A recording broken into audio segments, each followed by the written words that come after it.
So when you become the spouse of someone after 3, 4, 5 years, whenever, अब मान लो शादी हो गई, 2, 4, 5 साल हो गए हैं, और एक दिन एनिवर्सरी के दिन पत्नी पूछ रही है कि तुमको मेरी कसम एक बार बताओगे? कह रहे हैं पूछो।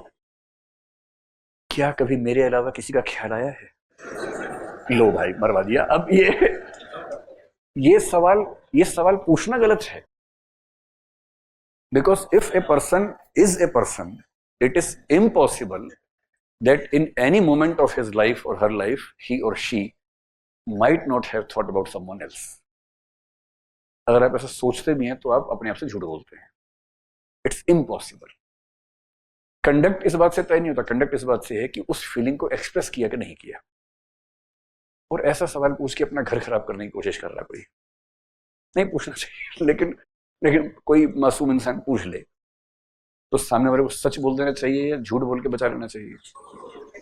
वरना किसी और के बारे में मैं सोचूंगा, तुमने ये सोचा भी कैसे? छी छी छी छी छी। ऐसा सफेद झूठ बोल देना उस समय, because this person is not able to listen to the truth, and if you know this person is not able to listen to the truth, and the truth is not that dramatic as well, इतना सा है कि एक बार कोई भाव आ गया, उसको हमने सप्रेस कर लिया, which happens in psychology all the times, because the other person is so innocent that he or she will not be able to take the truth. In order to avoid any stress in the family or in his or her mind, better avoid speaking truth. This is a pragmatic and teleological approach to ethics. ठीक है या सच बोल देना चाहिए?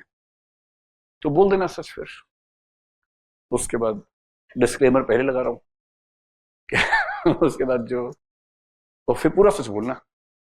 बताऊं? बैठो, मैं list लेके आता हूं।